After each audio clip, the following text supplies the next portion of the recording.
مقبوضہ کشمیر میں ریاست جموں کشمیر پر جو بھارتی لاک ڈاؤن جاری ہے، کم و بیش 365 دن مکمل ہونے والے ہیں۔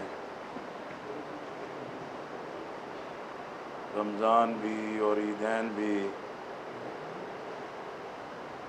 کشمیری عوام کے لاک ڈاؤن میں ہی گزرے ہیں، اور اس وقت انہیں تمام انسانی اور مذہبی حقوق سے بھی محروم کر دیا گیا ہے۔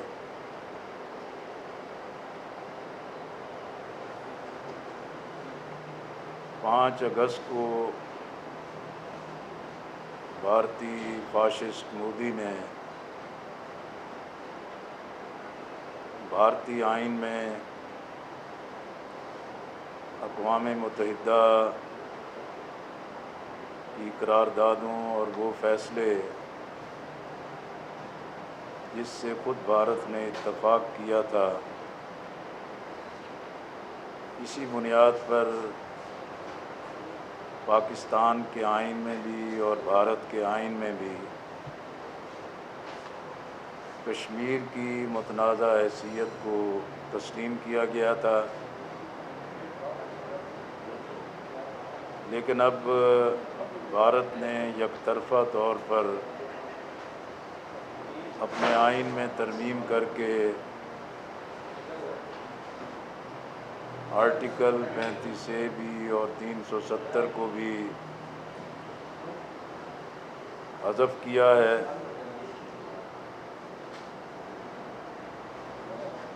اور جموں و کشمیر کو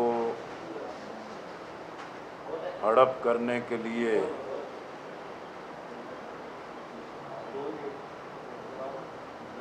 قدم بہ قدم بھارت اپنے ظالمانہ غاصبانہ اقدامات میں بھی پیش رفت کر رہا ہے، اور قابض بھارتی فوج کی طرف سے ظلم، جبر، انسان کشی اور تمام بنیادی انسانی حقوق سے کی پامالی کی بھی انتہا کر دی گئی ہے۔ میڈیا اور انٹرنیٹ پر بھی بندش ہے، عالمی اداروں کو بھی رسائی حاصل نہیں ہے، اور انسانی حقوق کی تنظیموں کو بھی مقبوضہ علاقے کو وزٹ نہیں کرنے دیا جا رہا۔ جعلی ڈومیسائل تیار کر کے اور مسلم اکثریت کی آبادی کے تناسب کو تبدیل کرنے کے لیے ہر ظالمانہ حربہ استعمال کیا جا رہا ہے، اور اس قدر شدید واقعات ہیں کہ روزانہ انسانی المیے رونما ہو رہے ہیں، اور کشمیریوں پر سایہ جات تنگ کرنے کے لیے ہر حربہ استعمال کیا جا رہا ہے۔ ہم اس چیز کا خیر مقدم کرتے ہیں کہ اسلامی ممالک کی تنظیم OIC کے سیکریٹری جنرل نے اور ان کے اجلاس کی طرف سے بھارتی اقدامات کی مذمت کی گئی ہے۔ امریکی ڈیموکریٹک پارٹی کے صدارتی امیدوار جو بائیڈن کی طرف سے جو منشور جاری ہوا ہے، اس میں بھی بھارت کے فاشسٹ اقدامات کی مذمت اور ناپسندیدگی کا اظہار کیا گیا ہے۔ ترکی، ایران اور ملائیشیا نے پوری جرات مندی سے کشمیریوں کی حمایت اور بھارتی مودی فاشزم کی مذمت کی ہے، اور یہ پہلی دفعہ ہوا ہے کہ انسانی حقوق کی تنظیموں نے باقاعدہ ریاست جموں کشمیر کو وزٹ کرنے کے لیے بھارت سے مطالبہ کیا ہے۔ حقیقت یہ ہے کہ ریاست جموں کشمیر میں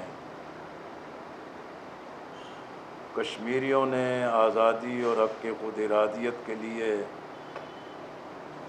لازوال جدوجہد کی ہے،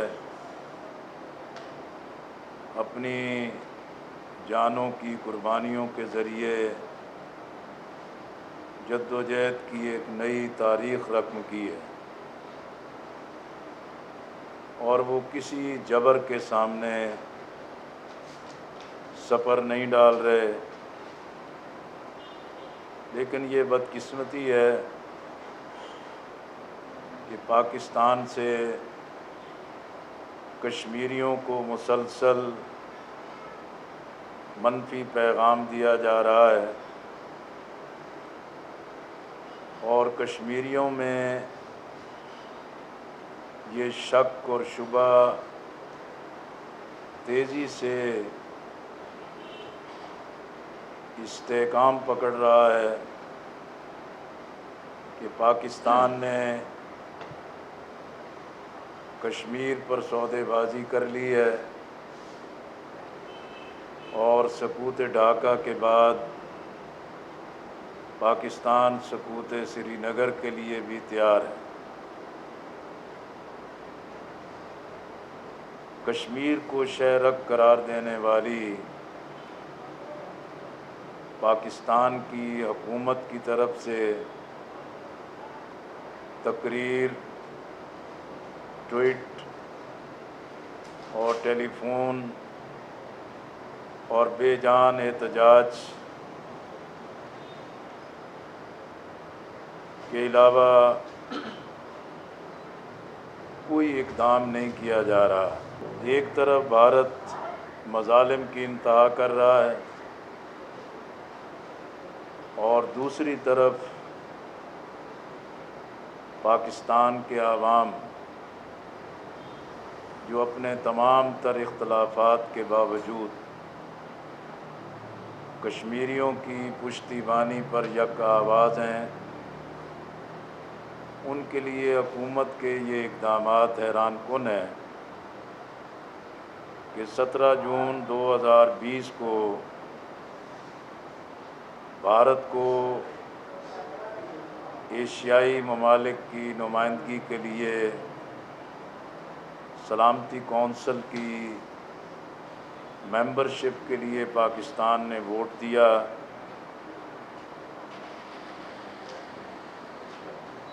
پاکستان کے حق میں آواز بلند کرنے والے اور پاکستان کا پرچم لہرانے والے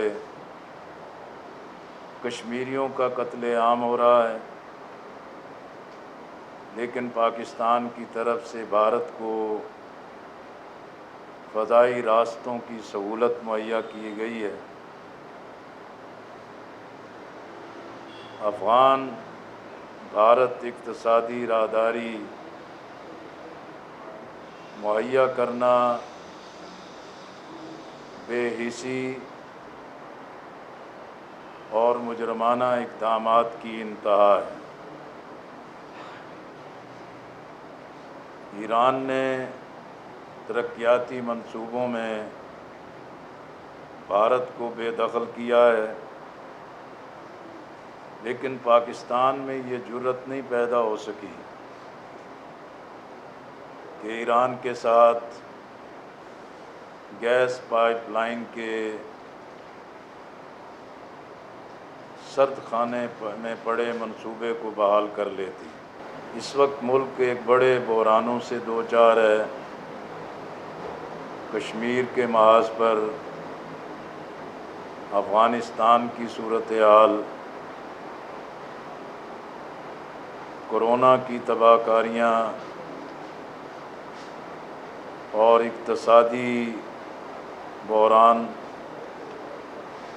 سیاسی، پارلیمانی، آئینی بحران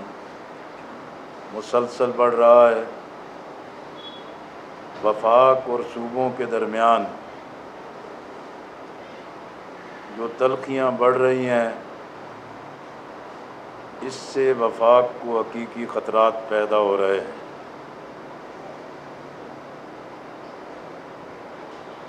حقیقت ہے کہ حکومت اور اپوزیشن قیادت کی طرف سے غیر ذمہ دارانہ اور غیر سنجیدہ رویہ کشمیریوں کے زخموں پر نمک چھڑک رہا ہے۔ اس لیے ہم مطالبہ مسلسل کر رہے ہیں کہ قومی ترجیحات کا تعین ہونا چاہیے، پاکستان کی سلامتی کی حفاظت اور بحرانوں سے نجات کے لیے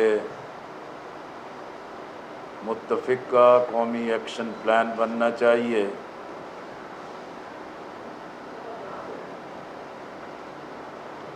اسی لیے جماعت اسلامی نے مقبوضہ کشمیر میں لاک ڈاؤن کے 1 سال کی تکمیل پر 4 اگست کو اسلام آباد میں کشمیر قومی مشاورت کا اہتمام کیا ہے۔ ہم نے تمام قومی دینی جماعتوں کی قیادت کو، سفارتکار، ماہرین اور سینئر صحافی حضرات کو اس کشمیر قومی مشاورت میں مدعو کیا ہے، اور 5 اگست کو یوم سیاہ ہوگا۔ ملک بھر میں احتجاج کیا جائے گا اور اسلام آباد میں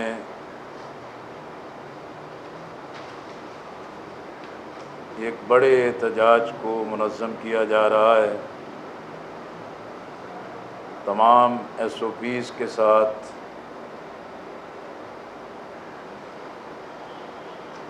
کشمیریوں سے مکمل یکجہتی اور حکومت کو غفلت اور لا تعلقی سے بیدار کرنے کے لیے قوم کی ایک مؤثر اور نمائندہ آواز بلند کی جائے گی۔